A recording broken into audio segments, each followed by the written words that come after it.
गुरुक्षेत्र को प्रणाम।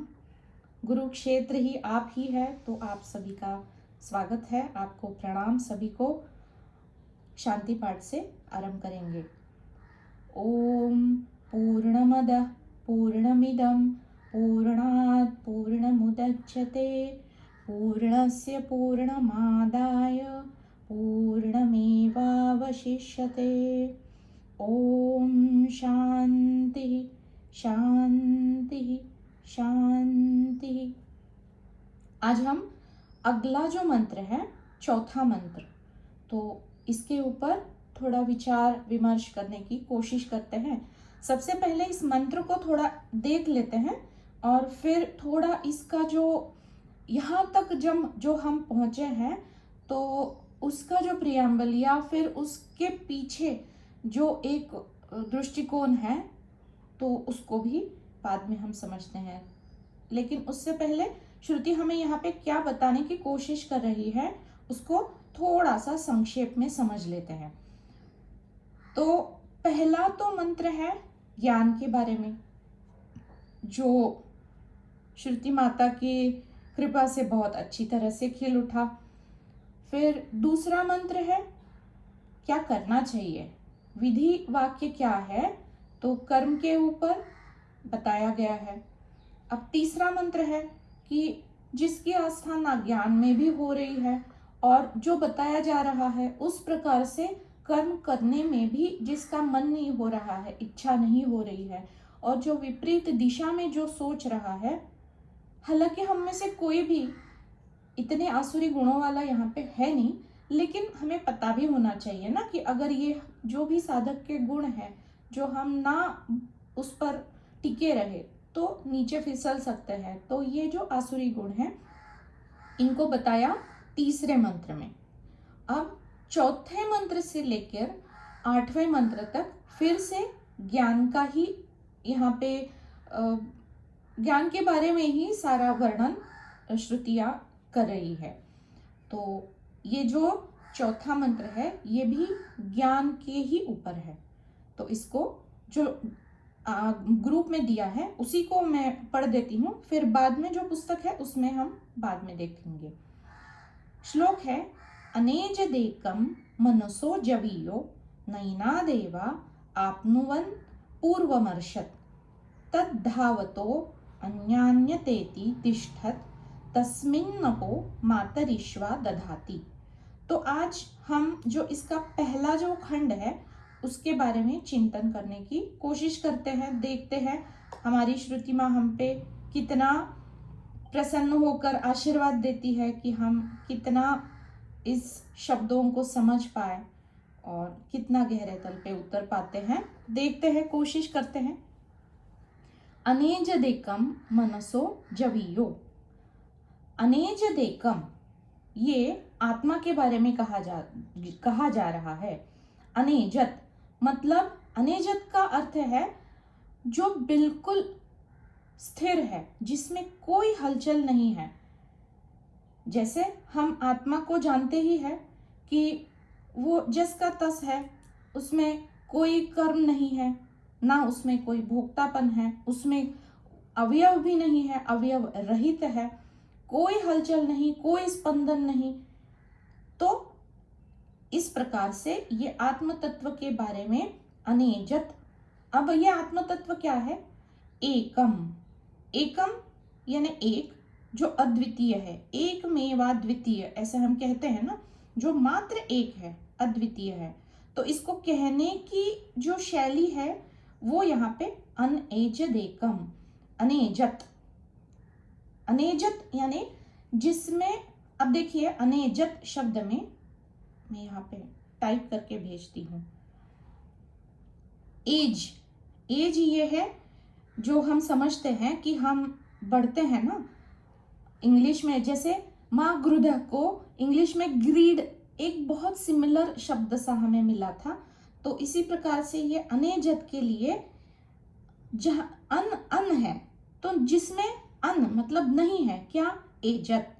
तो ये एजिंग जो होता है, एजिंग मतलब बूढ़ा होना, वृद्धत्व की तरफ झुक जाना, पुराना होना, बदलना, परिवर्तन होना, क्या परिवर्तन के सिवाय कुछ भी जो आयु है उसमें कोई परिवर्तन होगा, कुछ परिवर्तन होगा तभी तो आयु बढ़ेगी। तो जो शरीर है उसमें बदलाव हो रहा है तभी तो ये एजिंग हो रहा है ना। तो ये जिसमें नहीं है अनएजत, तो हम थोड़ा अंग्रेजी से ज्यादा ताल्लुकात रखते हैं तो अच्छी तरह से हम समझ पाएंगे, इसलिए ऐसा बताना चाहिए नहीं, लेकिन कोई बात नहीं, जिस भी तरीके से हमें समझ में आए बस वो समझ पक्की होनी चाहिए, इसलिए एक ये शब्द दे दिया।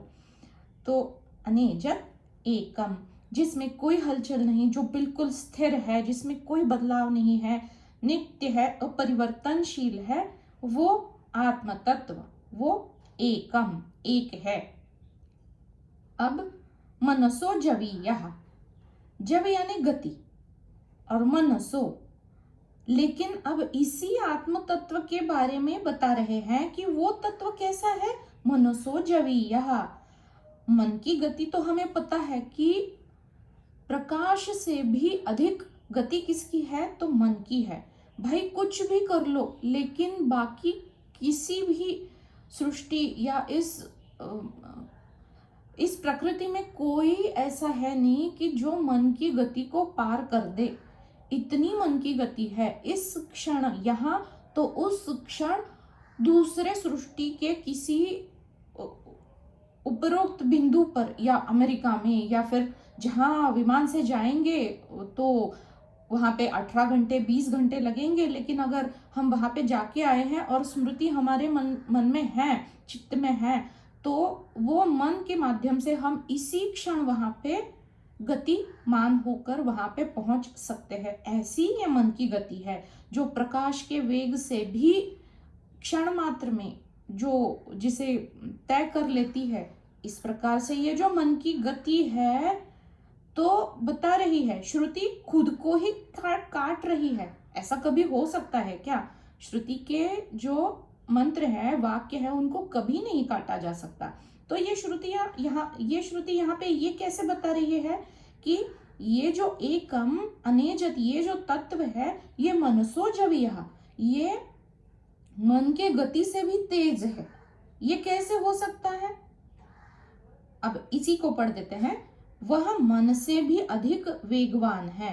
मन जहां पहुंचने की कल्पना करता है वह उससे पहले ही पहुंच चुका होता है।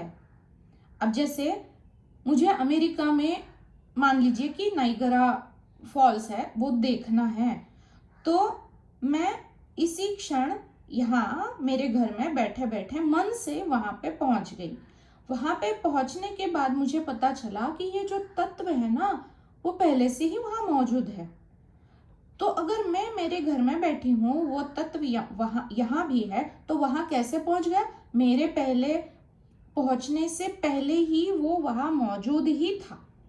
इस प्रकार से वो पहुंच गया। पहुंचने का मतलब वो गतिमान नहीं, लेकिन वो पहले से ही है। जैसे कि हम गुरुदेव से हम सीख चुके हैं कि जो कुछ भी है सब कुछ अस्तित्व के भीतर ही है, अस्तित्व के बाहर कुछ नहीं है। अब ये अस्तित्व क्या है? तत्व है, जिसे ईशावास्योपनिषद में आत्म तत्व या ईशन तत्व से उसको नामांकित किया गया है, या फिर उसको नामकरण उसका इस प्रकार से किया गया है कि जो अस्तित्व के हर कण कण में, हर रोम रोम में पहले से ही है, वो सर्वगत है। उसमें गति होना आवश्यक नहीं है, क्योंकि वो हर जगह है, हर स्थान में है। इसलिए जहां भी मन पहुंच जाएगा वो पहले से ही वहां है, क्योंकि वो गतिमान तो है नहीं। फिर भी वो मन जहां पे जाएगा वहां पे वो पहुंच ही गया होता है। हम देखते हैं कि वो पहले से ही वहां मौजूद है।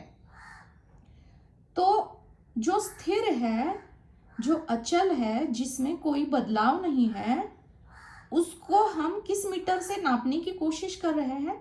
मन की मीटर से। ये मन का मीटर क्या है? ये मन तो चंचल है, अब इस डाली पे तो दूसरे क्षण दूसरी डाली पे। जो अस्थिर है, जो कभी एक जगह स्थिर नहीं बैठता, उसके मीटर से हम ये जो तत्व है इसको जानने की कोशिश कर रहे हैं। इसलिए ये किसी अपेक्षा में या किसी दूसरे चीज के कंपैरिजन में हम इसको जानने की कोशिश जो कर रहे हैं, इसलिए हमें ये लग रहा है कि वो मन से भी तेज है, मन से भी अधिक गतिवान है, और जहां भी मन जाएगा वो पहले से ही वहां पहुंच चुका होता है। लेकिन वो कहीं पहुंचता नहीं है, वो पहले से ही वहां मौजूद है। इसलिए आत्म तत्व को कहा जाता है कि सर्वगत है, सर्वव्यापी है, और वो सूक्ष्म से भी सूक्ष्म है, इसलिए वो पहले से सब जगह मौजूद है। इतना वो सूक्ष्म है कि वो आकाश से भी सूक्ष्म है। अब जैसे आकाश तत्व को हम जानते हैं कि आकाश में ही सारा ब्रह्मांड तुला हुआ है, वो आकाश ही है जिसने इस पृथ्वी को धारण किया हुआ है। तो हम जहां भी जाएंगे ये तत्व तो पहले से ही मौजूद है ना। तो मन अगर अभी इसी जगह से उस जगह जा रहा है तो हमें लगता है कि मैं अगर गतिमान हूं तो ये तत्व भी गतिमान है, लेकिन ये मात्र भ्रम से हमें ऐसा लग रहा है। अब इसी के ऊपर हम थोड़ा अधिक जानने की कोशिश करते हैं कि क्योंकि थोड़ी सी गैप भी तो हो चुकी है। तो जो पहला जो मंत्र है उसमें यही बताया जा रहा है कि ईशावास्यम इदम सर्वम यत् किंच जगत्याम जगत, जो भी है सब कुछ इसी तत्व से निहित है। वो तत्व पहले से हर कण कण में, हर स्थान में, हर रोम रोम में, हर काल में, जहां स्थान नहीं, काल नहीं, कोई गति नहीं, क्योंकि ये सब कुछ उसी तत्व के भीतर मौजूद है, इसलिए वो सब जगह है, सब काल में है, सब स्थान में है, सारी गतियों के परे जो है ये ईशन तत्व है। हम इसको आत्मा तत्व, साक्षी, कूटस्थ, चैतन, किसी भी नाम से इसको अपनी अपनी समझ से हम समझ जाएंगे। तो ये तो पहले ही मंत्र में बताया है। अब दूसरे मंत्र में प्रैक्टिकल इसका क्या करेंगे हम, हमारे रोजमर्रा जीवन में इसको कैसे हम उतार पाएंगे, क्योंकि हम एक जीव है ना, तो जीवन है, जीव है तो जीवन है, और जीवन में जो कुछ भी है इस शरीर से है। तो शरीर है तो वो तो परतंत्र है, जो सृष्टि के हरेक सांस पे, हरेक जिंदा रहने के लिए जो पानी या फिर जो भी भूख लगेगी तो अन्न, इसी के ऊपर वो परतंत्र है, सृष्टि के ऊपर वो परावलंबी है। इस प्रकार से एक के ऊपर दूसरा और दूसरे के ऊपर पहला निर्भर होने के कारण कर्म करते करते ही इस जीवन में जिया जा सकता है। जिसको जीना है उसको कर्म करने के लिए मैं अकर्ता होते हुए भी इस मेरे देह को हाथ और पैर मिले हैं ताकि वो कर्म कर सके। यहाँ से वहां चलने के लिए पैर और कार्यशील, कार्य प्रवण रहने के लिए हाथ, कर्म, जिसमें कर पहले से ही मौजूद है। तो इस कर से हम कार्य करने के हेतु ये हाथ हमें मिले हैं और पैर मिले हैं ताकि हम एक जगह से दूसरे जगह जा सके, क्रियाशील रह सके। इस प्रकार कर्म पर रहकर, और वो भी वहां पे बताया है कि कर्म कैसे करना है, त्यक्तेन भुंजी था। अगर सब कुछ ईशन तत्व का है तो यहाँ पे मेरा कुछ भी नहीं है, मैं मात्र निमित्त मात्र हूं और मैं अकर्ता हूं। तो अकर्ता बनकर जो कुछ भी हो रहा है देह को बनाए रखने के लिए जितना आवश्यक है वो घटित अपने आप हो रहा है। इस भावना में रहते हुए तुम कर्म करो, इस सम में रहते हुए जो भी है माया में जो भी अनुभव आएंगे, सुख दुख, अच्छे बुरे, ये सब भी हमने इसको पढ़ा है। जब दूसरे मंत्र का हमने अध्ययन किया था तो उस सत्र में हम वहां पे जाके इसको अधिक अगर अध्ययन चाहिए तो वो भी देख सकते हैं। तो ये अकर्ता बनकर, अभोक्ता बनकर, निमित्त मात्र बनकर जब हम कर्मरत रहते हैं। तो ये विधि वाक्य हमें बता रहा है कि कैसे कर्म करना है। इस प्रकार से करेंगे तो न कर्म लिप्यते नरे, तो कर्म करते हुए भी कोई कर्म में ये क्षमता ही नहीं है कि वो इस नर को या फिर इस जीव को लिपायमान कर सके, क्योंकि उसमें कोई बोझा है ही नहीं। अब ये बोझा कब बनता है, ये तीसरे मंत्र में बताया है।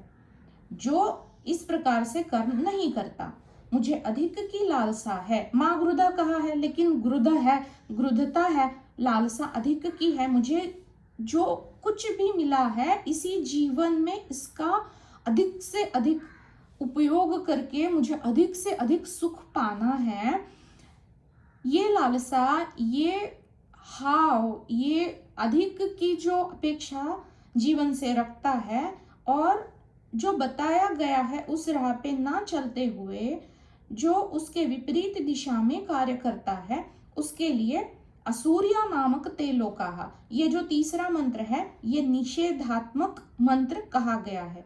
मतलब कभी अगर जब हम, कभी तो हमसे भूल हो ही जाती है ना, इंग्लिश में कहते हैं to err is a human, तो गलती तो हो जाती है।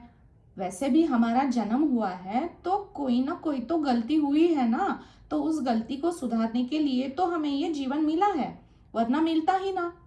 अगर पैदा हुए हैं तो कुछ ना कुछ तो गलत हुआ है। गलत क्यों हुआ है? अज्ञान की वजह से हुआ है। अब ये अज्ञान क्या है? तमसेन आवृत्ता, अंधेन तमसावृता।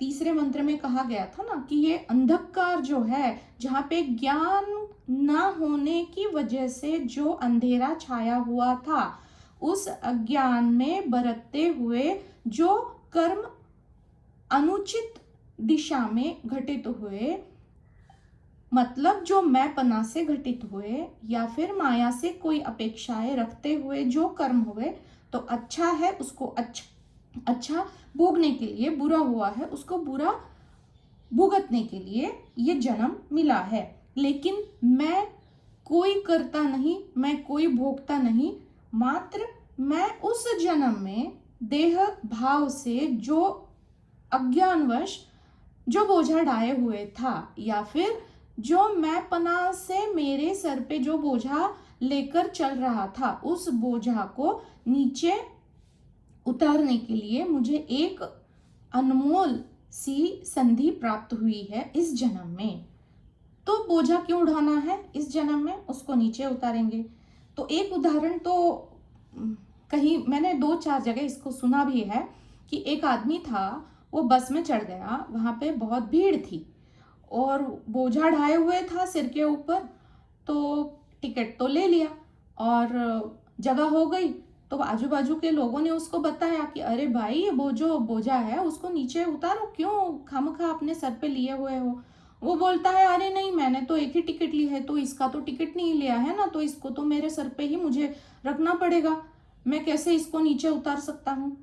तो इसी प्रकार से भाई मैं तो मुझको खुद को आत्महंता ही मानती हूँ, क्योंकि इसको भी हमने पिछले श्लोक में देखा है। क्योंकि जो खुद को आत्मज्ञानी समझ जाता है तो उसकी यात्रा तो वही समाप्त हो जाती है। अब उसके लिए कुछ बचा ही नहीं, शेष कुछ बचा ही नहीं। अगर कुछ बचता है तो बस यही बचता है कि ये उसकी जो घटना, जो दिव्य घटना घटित हुई, वहां तक उसका रास्ता उसने कैसे तय किया वो बताए, ताकि औरों को मदद हो सके।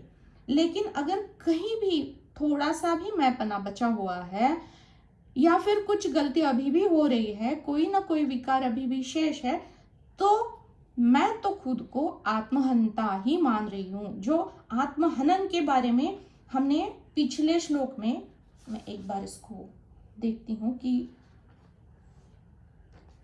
पिछले ही श्लोक में हमने इसका अध्ययन किया हुआ है। एक्चुअली 8-10 दिन हो गए हैं, मैं भी थोड़ा भूल ही गई हूँ। तो एक मिनट, ये असूर्या नामते लोकाः तांस्ते प्रत्याभिगच्छन्ति ये के च आत्महनो जनाः। ये आत्महनन करने वाले जो है, ये किसी न किसी अज्ञान की वजह से ही तो आत्महनन हो रहा है। अगर हम हर क्षण, हर दिन, हर क्षण आत्मा में स्थित नहीं हो पा रहे हैं तो हम भी तो आत्महंता है। और ये जो शास्त्रों के उपदेश किए जा रहे हैं तो ये ऐसे ही शिष्य लोगों के लिए है जो अभी साधक बने हुए हैं, जो खुद को ज्ञान में स्थित हमेशा 24 घंटे स्थित होने के लिए प्रयासरत है। मैं भी इनमें से ही एक हूँ, मैं भी आप में से ही एक हूँ। और इन्हीं के लिए ये शास्त्रों के उपदेश, ये श्रुतियाँ हमें जैसे एक माँ अपने बच्चे को सहलाती है ना, इस प्रकार से ये सहलाने की कोशिश हो रही है कि कहाँ कहाँ गलती हो सकती है और इसको कैसे सुधारे। क्योंकि एक तो पहले गलती कहाँ हुई है ये पहचान लेना चाहिए, फिर वो क्यों हुई इसको समझना चाहिए। अब क्यों हुई ये समझ गए तो उसका कारण भी निश्चय करने के लिए इसको सुधारा कैसे जाए वो भी तो समझना चाहिए। तब जाके ना इस प्रश्न का या गलती का हल हम निकाल पाएंगे। ऐसे ही हम मान लेंगे तो थोड़ी ना कुछ होगा। मतलब अब हम सब तो जान ही चुके हैं कि ज्ञान क्या है, ज्ञान में स्थित होना क्या है, लेकिन अगर हमें उसकी अनुभूति अभी नहीं हुई है, वो अंदर से अभी जो स्वयं प्रकाश कहता है ना, ज्ञान यानी क्या, मैं खुद ही वो प्रकाश हूं। और जहां भी मैं जाऊंगा, जैसे सूर्य जहां भी जाता है, क्या वहां पे अंधेरे की कोई क्षमता है, वहां पे टिक ही नहीं पाएगा। तो इस प्रकार से हर क्षण अगर मैं अपने साथ ज्ञान का प्रकाश लिए घूम रहा हूं तो हम समझ सकते हैं कि मैं आत्मज्ञानी हूं। और ये ज्ञान का प्रकाश खुद ब खुद मेरे आजू बाजू के लोगों को अपने आप प्रकाशित कर ही देगा। अगर ये नहीं हो पा रहा है तो अभी हम आत्महंता है, साधक बने हुए हैं और आत्मज्ञानी होने के लिए प्रयासरत रहेंगे तो श्रुतियां है ही हमें मदद करने के लिए और अपने लक्ष्य को साधने के लिए। इसी के लिए तो जीवन मिला है। लेकिन इसके लिए जो हमने पढ़ा हुआ है, बहुत सारी मान्यताओं से हम घिरे हुए हैं। जैसे कि कुछ जातियां होती हैं, वो बोलती हैं कि भाई पुरुष ही श्रेष्ठ है, तो उस कम्युनिटी में माना जाता है कि पुरुष प्रधान संस्कृति है। फिर हम कहीं पे, ये सारा हम भारत में ही हम देख पाते हैं कि कई जगह असम या कोई नॉर्थ ईस्ट के स्टेट्स हैं, वहाँ पे एक गांव ऐसा है कि जहाँ पे स्त्रियों की प्रधानता है और स्त्री प्रधानता की दृष्टिकोण से वो सारा सिस्टम वहाँ पे चलता है। तो वहाँ पे पुरुष खुद को गौण मानते हैं, लेकिन बाकी जगह स्त्रियां खुद को गौण मानती है या फिर हीन समझती है, पुरुष ही श्रेष्ठ है।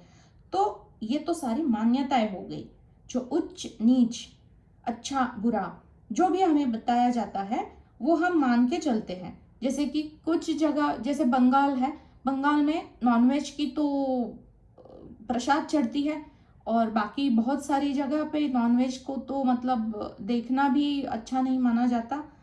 तो ये बहुत सारी मान्यताएं हैं और इन्हीं से हम घिरे हुए हैं।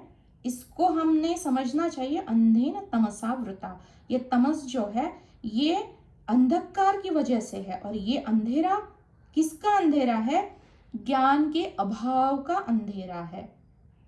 इसीलिए हम कर्मों का बोझा अपने सर पे ढाए हुए थे, अभी तक है और इसको उतारना है।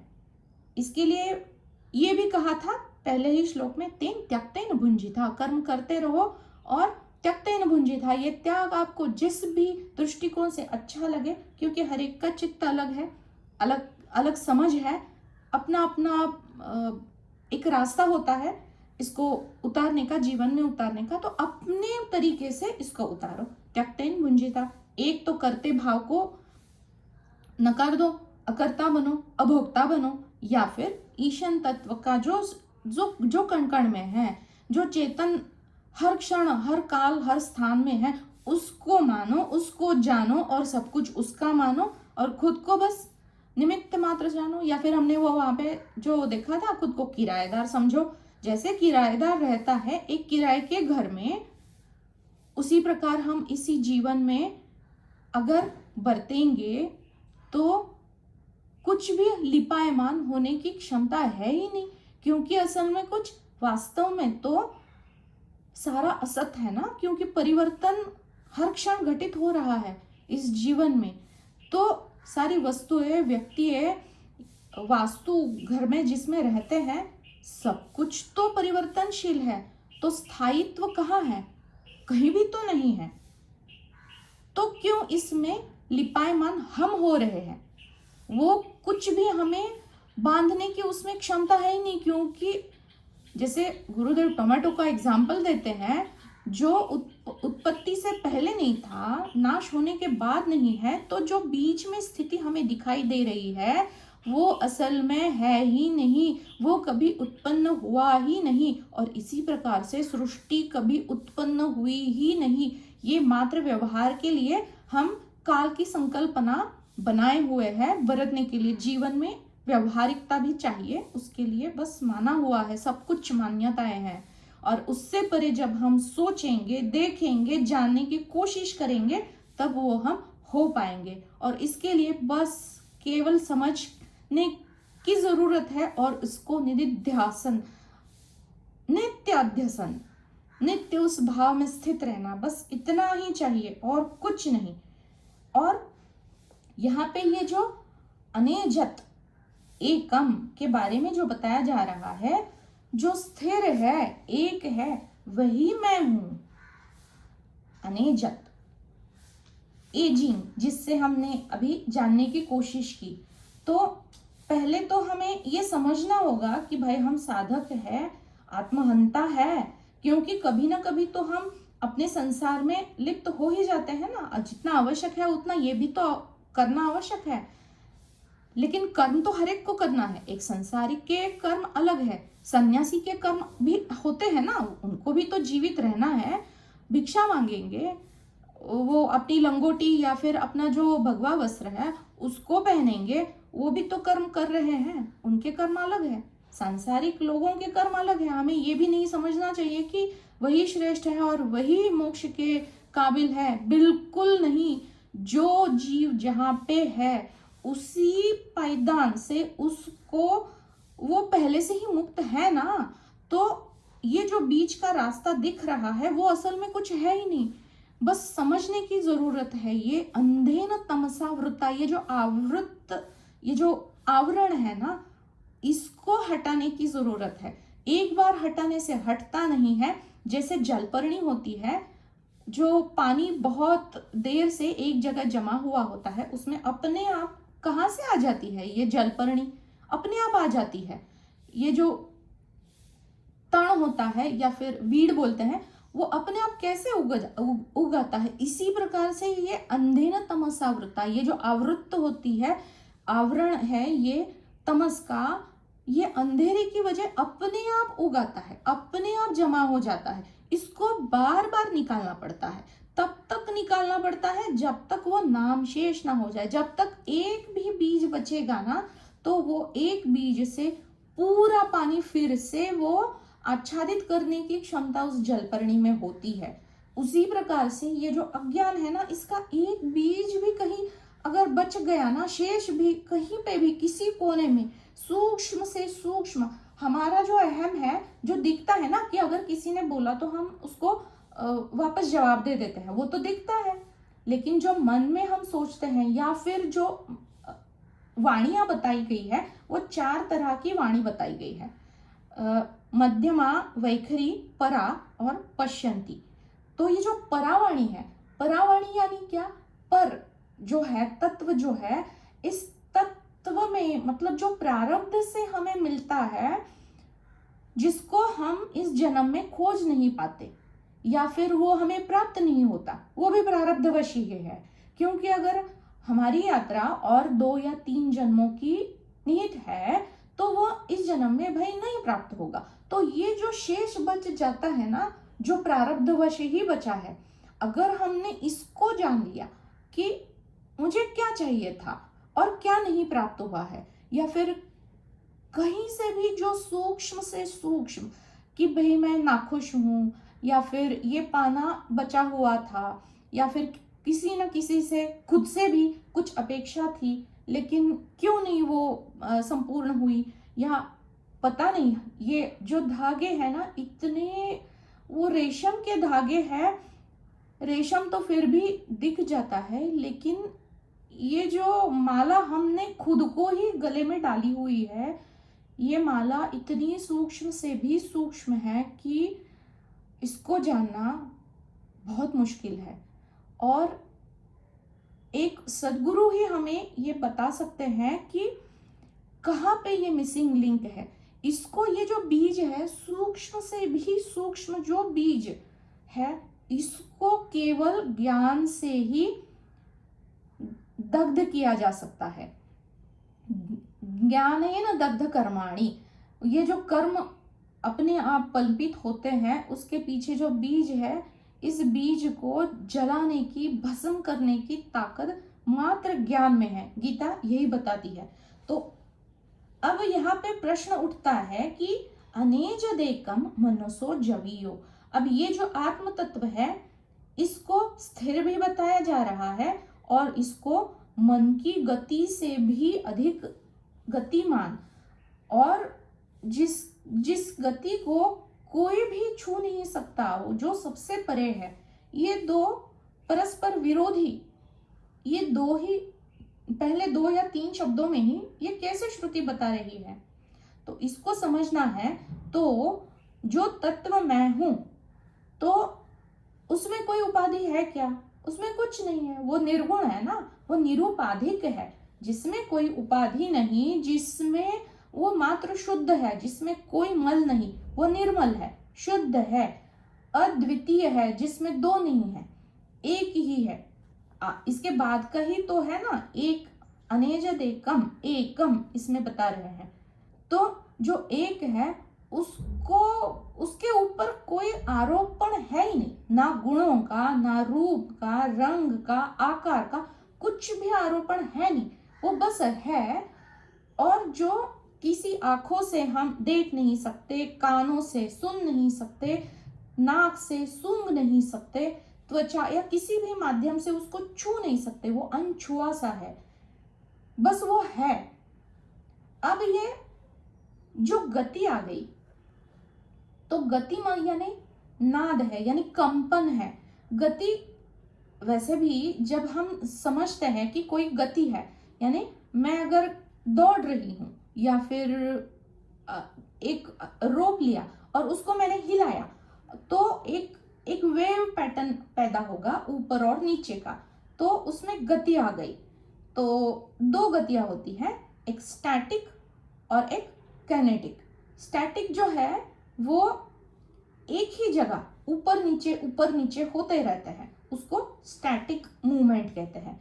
और एक काइनेटिक है जो प्रोग्रेशन होता है, प्रोग्रेसिव मतलब आगे बढ़ने की गति होती है, तो जो बढ़ती है। तो ऐसे 2 गतियां हैं जो हम विज्ञान में सीखे हैं। अब देखिए, इसके परे भी एक गति है। जैसे अभी मैं एक जगह बैठ के बात कर रही हूं, लेकिन फिर भी मैं गतिमान हूं। अब कोई आप में से कोई मुझे पूछेगा कि आप कैसे गतिमान हो, एक जगह बैठे हो? तो क्योंकि ये पृथ्वी सारी हिल रही है ना, बीच में सूर्य है और सूर्य के आजू बाजू में इर्द गिर्द सब कुछ तो घूम रहा है, तो हमें दिखाई नहीं पड़ रहा है, लेकिन पहले से हम गति में हैं। तो स्थिर होते हुए भी एक गति है, जो तीसरी गति है, जो 3rd डायमेंशनल है।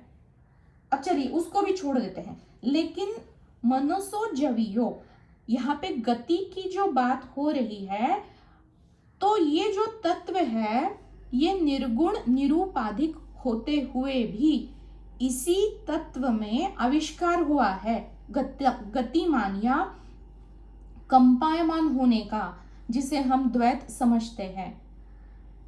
तो जहां पे जैसे शिव और शक्ति, इसको अनेकों नाम है, तो लेकिन वो 2 नहीं है।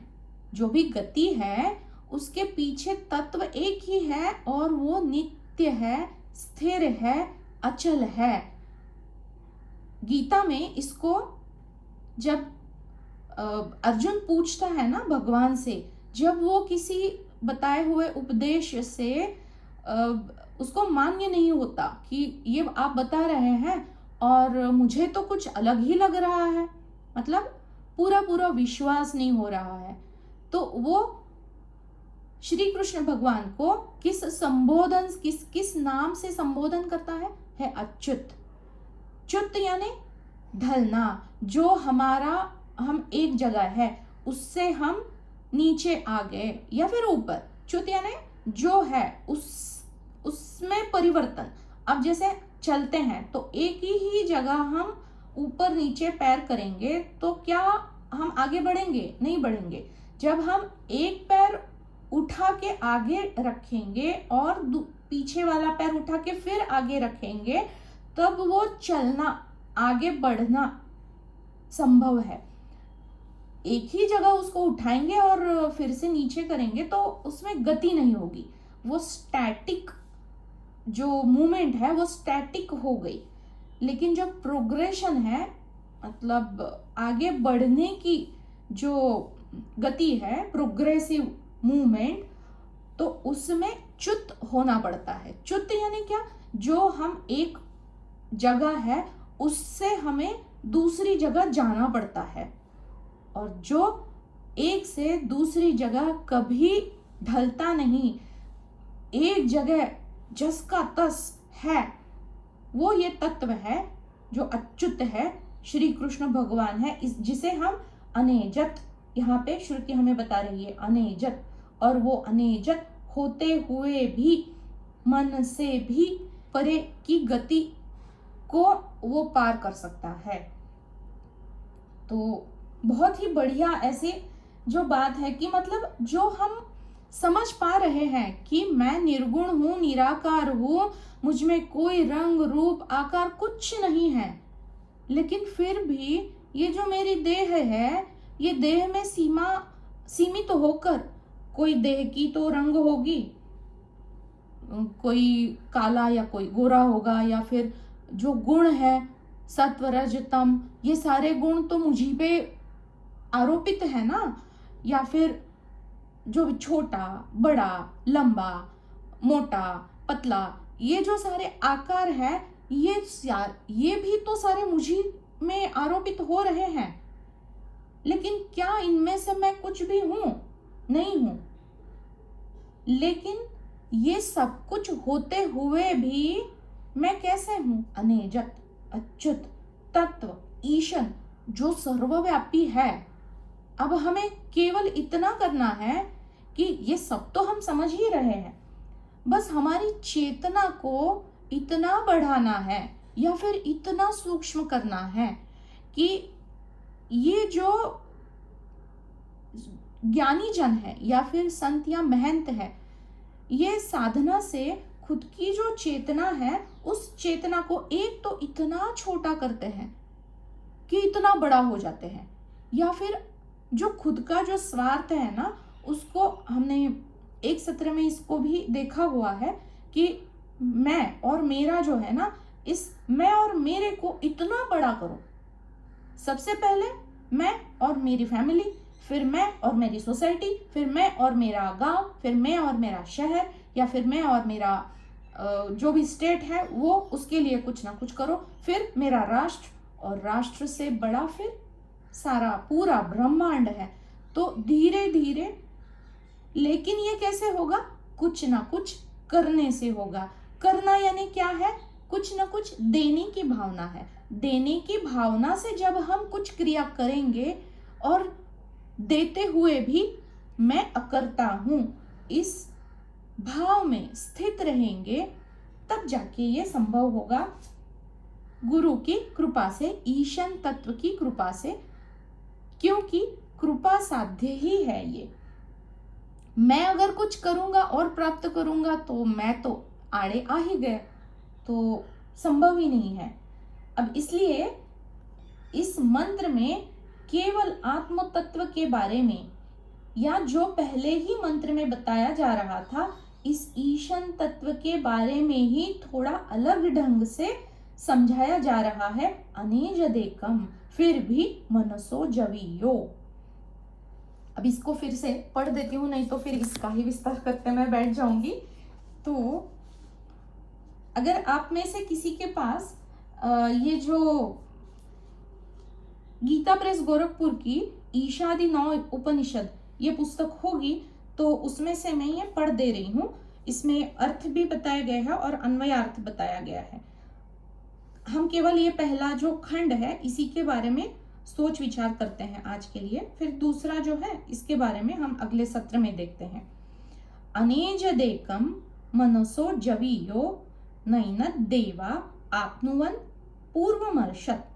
अब तत् यानी क्या? वह परमेश्वर। अनेजत यानी अचल। हमने अभी अनेजत के बारे में बहुत कुछ देखा, जिसमें कोई गति नहीं, जिसमें कोई कंपन नहीं, स्थिर है, अचल है, कोई परिवर्तन नहीं, कोई बदलाव नहीं, ऐसा वो अनेजत, वो तत्व, वो परमेश्वर या फिर ईशन तत्व कैसा है? वो एकम, एक ही है, एक मेवा द्वितीय है।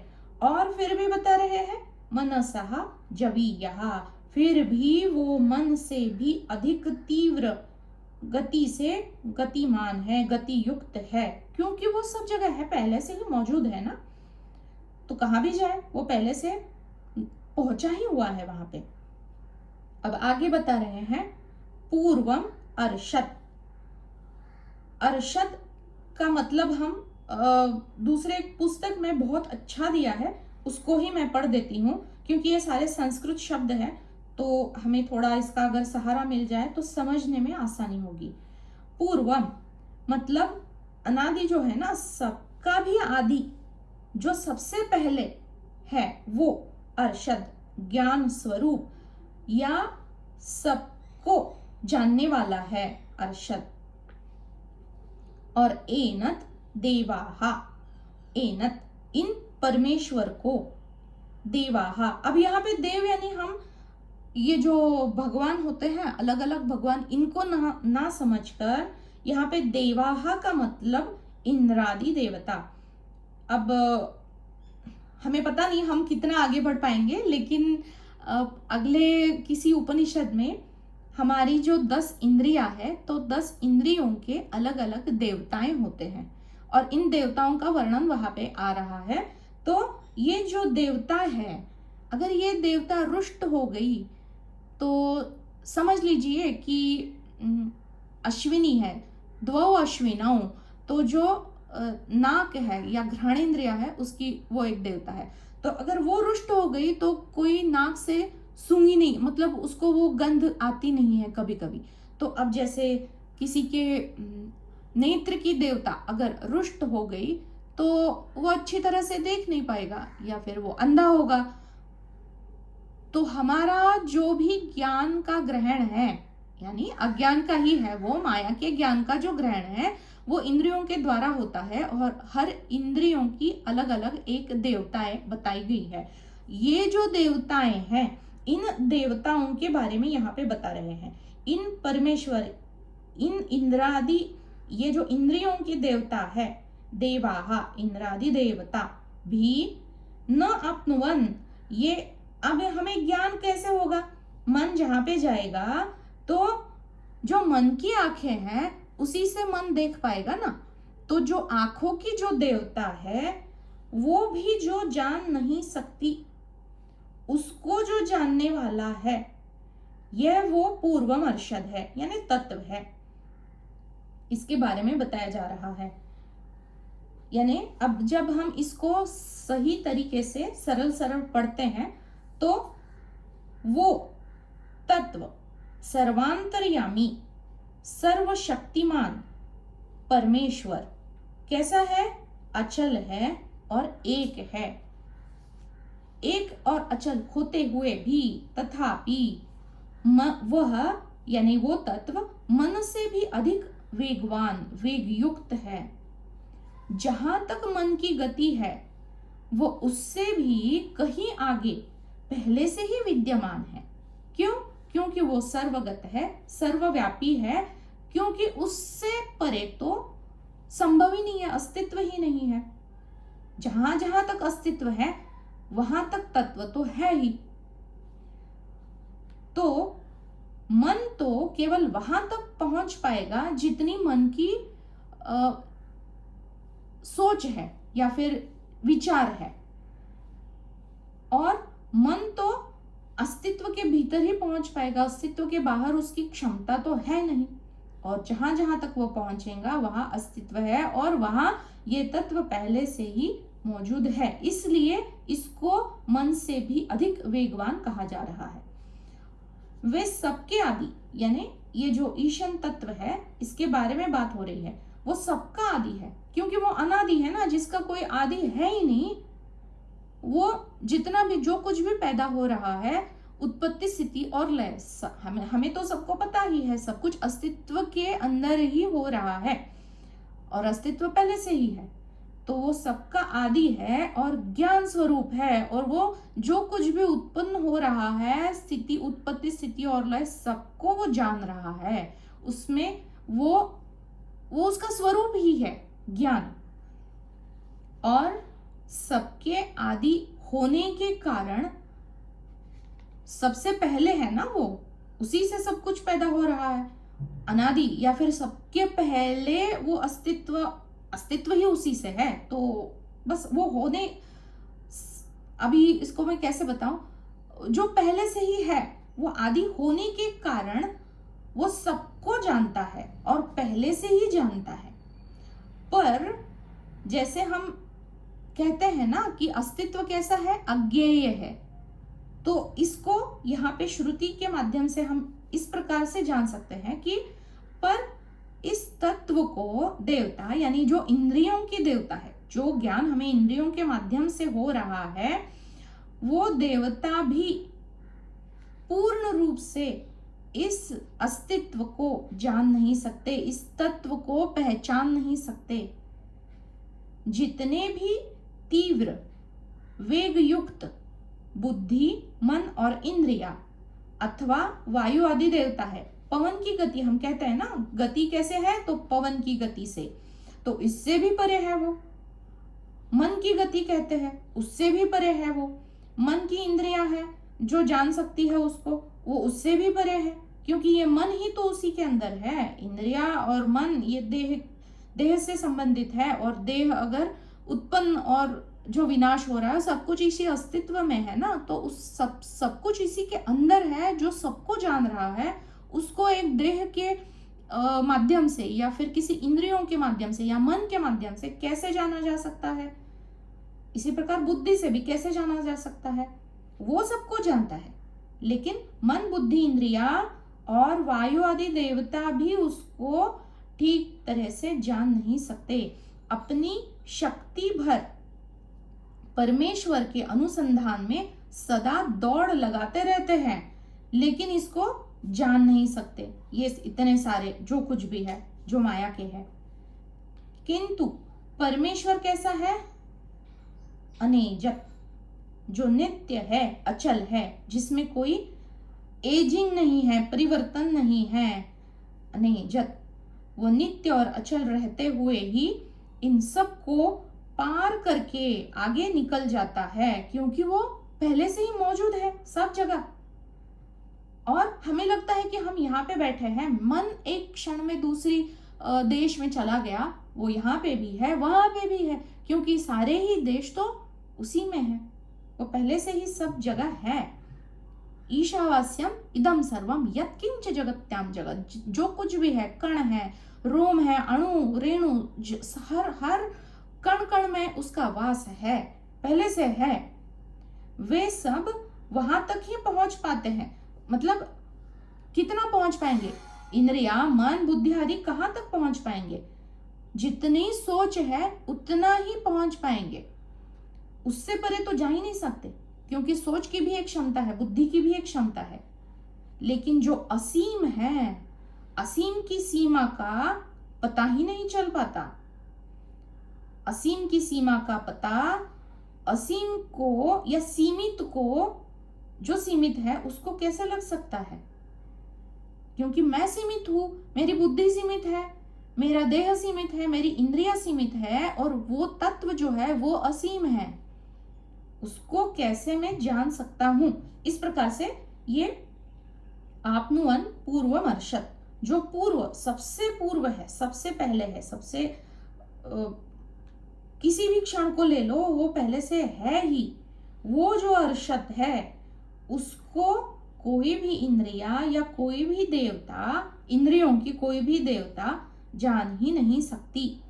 अब यहाँ पे आगे बता रहे हैं, बल्कि वायु आदि देवताओं में जो शक्ति है, अब वायु हमें तो पता है कितने बहुत सारे सुनामी आ जाती है, वायु उसके पीछे एक कारण है ना, या फिर बहुत सारे टोरॉइड्स आते हैं, हमारे यहाँ पे कम आते हैं लेकिन दूसरे देशों में कितने सारे टोरॉइड्स आते हैं, पूरे के पूरे शहर से शहर ध्वंस हो जाते हैं। तो बहुत सारी क्षमता होती है वायु में। तो ये जो देवता है वायु देवता, उसमें जो शक्ति है जिसके द्वारा वो जल अवर्षण, जल आकर्षण, प्रकाशन, प्राणी और प्राण धारण, ये सारे कर्म करने में समर्थ है। क्योंकि अगर वायु नहीं है तो क्या हम अन्न पचा पाएंगे? 5 प्रकार के वायु बताए गए हैं ना, प्राण, अपान, उदान, समान, व्यान, ये वायु है। तो अगर ये वायु ना होते तो अन्न हम खाते लेकिन वो आगे बढ़ ही नहीं पाता, उसको हमारा जो शरीर है वो पचा ही नहीं पाता, जो पचा नहीं है उसको मल के स्वरूप उसको बाहर निकाल ही नहीं पाता। तो ये सब कुछ तो वायु के कारण है। जो सारे प्राणी जीवित है उनमें वो क्षमता वायु, तो वो देवता है ना, वायु देवता है। लेकिन ये सारे कर्म करने में जो वायु समर्थ है वह इन अचिंत्य शक्ति, ये अचिंत्य है, ये जो तत्व है इसका चिंतन ही नहीं हो सकता। इस परमेश्वर या ईशन तत्व या आत्म तत्व, इस शक्ति का मात्र एक अंश है। तो एक अंश जो असीमित है उसको कैसे जान पाएगा? उनका सहयोग मिले ना मिले, या फिर उनका सहयोग मिले बिना ये सब कुछ भी नहीं कर सकते। इसलिए ये ईशन तत्व जो है, आत्म तत्व है, जो असीम है, जो हमारे विचारों से, संकल्पों से परे है। क्योंकि जो मन में विचार, संकल्प, विकल्प उठ रहा है, ये मन ही जो इस तत्व में है, तो ये मन से उसको कैसे जाना जाए भाई? तो ये सबसे परे है। अब ये तो एक संक्षेप में इसकी व्याख्या हो गई। अब देखते हैं कि ये जो मैंने निकाल के रखा था, क्योंकि ये जो संस्कृत है ना, इसको थोड़ा जानने के लिए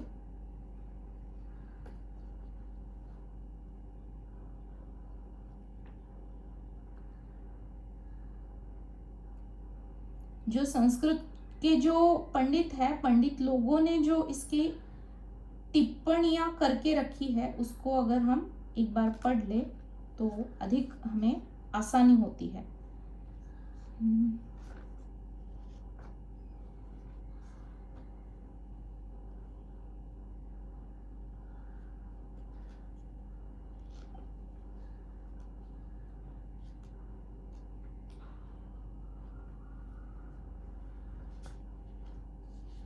मैंने इसको लिखना मैं भूल गई थी, इसलिए अभी मिल नहीं रहा है।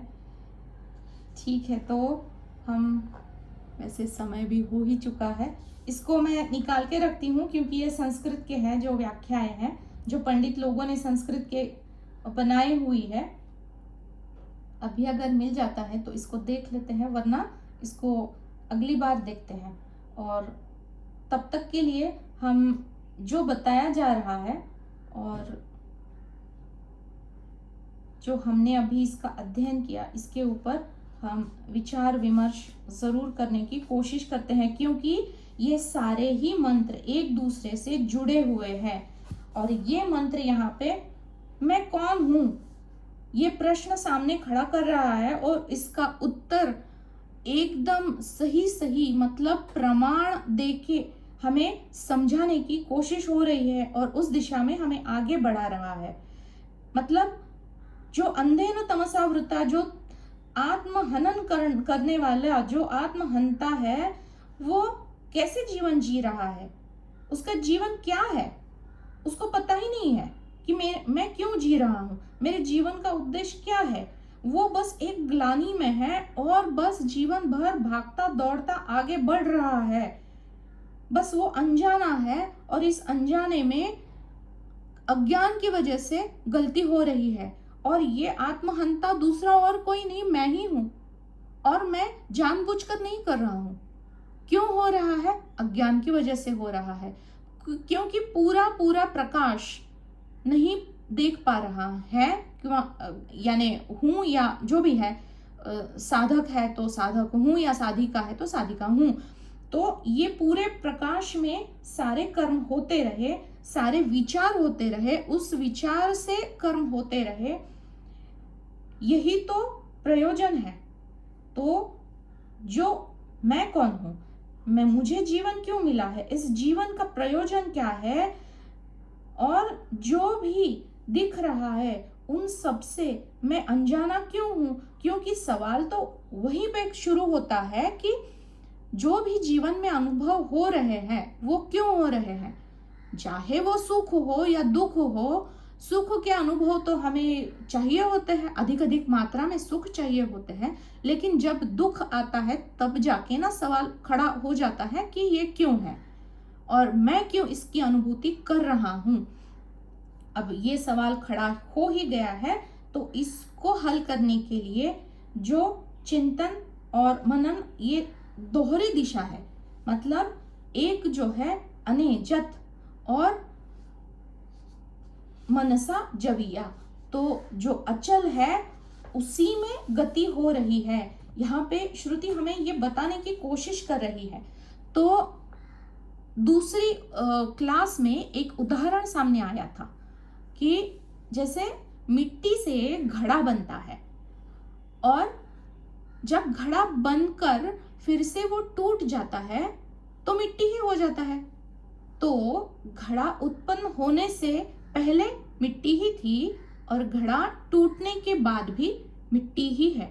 इसको एक बार हमने जाना था कि वो शास्त्र की भाषा में इसको प्राग भाव और प्रध्वंसा भाव कहते हैं। मतलब ये उत्पन्न होने से पहले घड़े का अभाव था और ध्वंस यानी वो टूट जाने के बाद भी घड़े का अभाव है।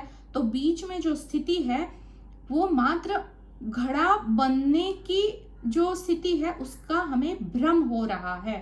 और तत्व ही यानी तत्व अचल होते हुए भी उसी तत्व ने घड़े का आकार लिया और जो घटाकाश इस घड़े में कैद हो गया। फिर क्या हुआ, उस घटाकाश का फिर जो महदाकाश है, जो बाहर का आकाश है, उसी में वो विलीन हो गया। कब? वो घट जब टूट गया, यानी जब जो मिट्टी था वो मिट्टी में मिल जाने के बाद उसी में हो गया। तो ये जो बीच की जो स्थिति है वो मात्र भ्रम है जो दिखाई पड़ रहा है। तो जैसे एक हम नाटक देखने जाते हैं तो 3 घंटे का नाटक होता है, इसी प्रकार ये अगर हम समझे कि ये 3 घंटे का घट का आकार बना हुआ है, उससे पहले तो मिट्टी ही था, उसके बाद भी मिट्टी है। तो ये 3 घंटे का जो नाटक है, इस नाटक रूपी जो जीवन है, जो आकार बना हुआ है, उसमें बस हमें अभिनय करना है। लेकिन वो हो क्या रहा है कि मैं ही वो जो भी है, वो चाहे वो माँ है, बेटी है, या फिर बहन है, या फिर किसी की सखी है, या फिर बेटा है, पिता है, भाई है, मित्र है, हम खुद को वो क्यों समझ रहे हैं? अगर हम हर क्षण ये अभिनय बना पाए, क्योंकि ये देह के सारे संबंध बने हुए हैं। देह को बनाए रखने के लिए संसार सरतीति संसारा, इसकी भी व्याख्या हमने पिछले सत्र में देखी है, जो नित्य आगे बढ़ रहा है और जो असल में है ही नहीं, वो उसमें हम भाव क्यों बनाए हुए हैं। इसको फिर से एक उजाला जो है ज्ञान का, उसको बस घिसने की कोशिश हर मंत्र में हो रही है।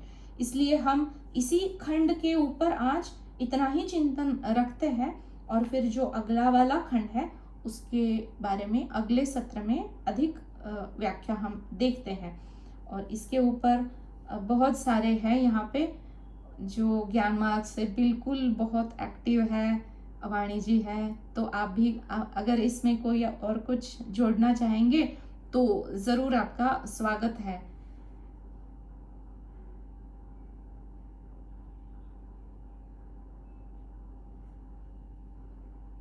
क्योंकि जो भी हम पढ़ रहे हैं, इसको कोई भी एग्ज़ाम हो, वो एग्ज़ाम तब तक पूरी तरह से हम उसको पार नहीं कर पाते जब तक उसके प्रैक्टिकल के कुछ अंक आरक्षित होते हैं।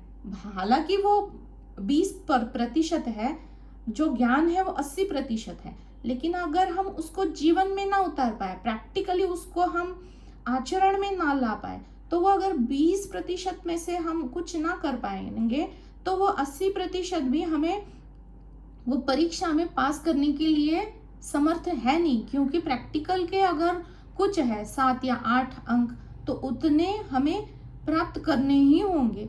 तो आचरण में जब तक ये नहीं आएगा, तो वो भुला दिया जाएगा।